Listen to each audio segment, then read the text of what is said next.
Thailand तक भूकंप से तबाही, अब तक 700 से ज्यादा लोगों की मौत। भारत ने बढ़ाया मदद का हाथ। नमस्कार, मैं आपके साथ अंजना और आप देख रहे हैं टीवी 24 न्यूज लाइव। आइए बढ़ते हैं इस वक्त की बड़ी खबर की ओर। नई दिल्ली, शुक्रवार को म्यांमार में एक शक्तिशाली भूकंप ने भारी तबाही मचाई है, जिससे 694 लोगों की मौत हो गई है और सैकड़ों घायल हो गए हैं। भूकंप का केंद्र मांडले के पास था और इससे म्यांमार सहित थाईलैंड के बैंकॉक में भी नुकसान पहुंचाया। बैंकॉक में एक निर्माणाधीन इमारत गिरने से 6 लोगों की मौत हो गई और कई लोग घायल हुए हैं। भूकंप की तीव्रता 7.7 मापी गई और इसके बाद कई ऑक्टर शॉक्स आए, जिनमें से एक तीव्रता 6.4 थी। म्यांमार के सैन्य शासन ने आधिकारिक तौर पर 694 मौतें और 730 घायलों की पुष्टि की। म्यांमार में भारत के अलावा चीन और रूस ने भी मदद भेजी है। थाईलैंड के बैंकॉक में एक निर्माणाधीन 33 मंजिला इमारत भूकंप के कारण ढह गई है। इमारत गिरने से आसपास के इलाके में भारी धूल और मलबा फैल गया।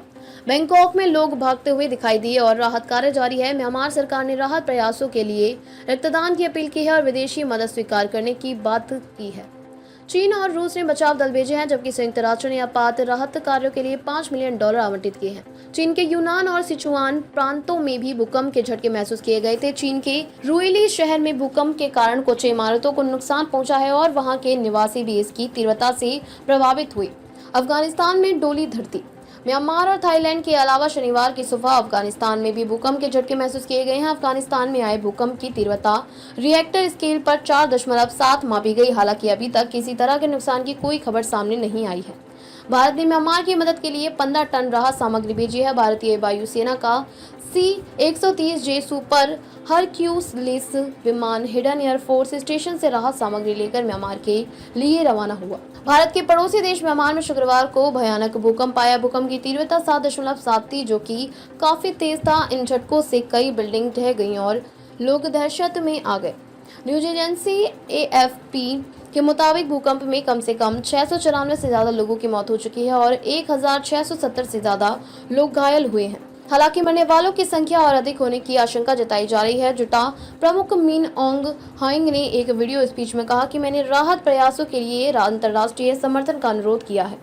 म्यांमार में शुक्रवार को दोपहर 7.7 तीव्रता का भूकंप आया था। इस भूकंप का केंद्र म्यांमार के दूसरे सबसे बड़े शहर मांडले के पास था। इसी के बाद करीब 11 मिनट बाद 6.4 तीव्रता का जोरदार झटका आया। इसी के साथ अमेरिकी भूवैज्ञानिक सर्वे का अनुमान है कि मरने वालों की संख्या 1000 से अधिक हो सकती है। म्यांमार के सैन्य जुटा नेता जनरल मिन ऑन्ग होइंग ने और अधिक मौतों और हताहतों की चेतावनी दी है।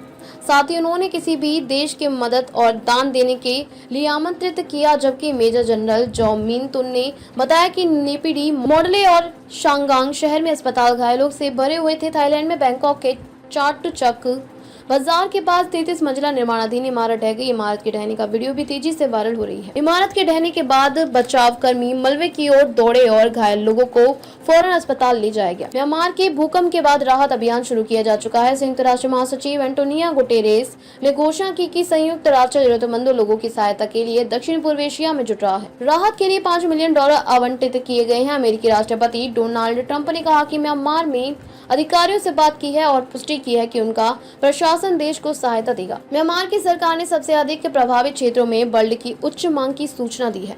खबरों में अब तक के लिए बस इतना ही। फिर मिलते हैं एक ऐसे ही बड़ी खबर के साथ। तब तक के लिए नमस्कार और देखते रहिए टीवी 24 न्यूज लाइव। खबरों में अब तक के लिए बस इतना ही। फिर मिलते हैं एक ऐसे ही बड़ी खबर के साथ। तब तक के लिए नमस्कार और देखते रहिए टीवी 24 न्यूज लाइव। अगर आपको वीडियो पसंद आया हो तो लाइक करें व शेयर करें। ऐसे लेटेस्ट अपडेट पाने के लिए बेल आइकन प्रेस करना ना भूलें। अगर आप हमें फेसबुक या फिर इंस्टा के माध्यम से देख रहे हैं तो हमारे पेज को फॉलो जरूर करें। धन्यवाद।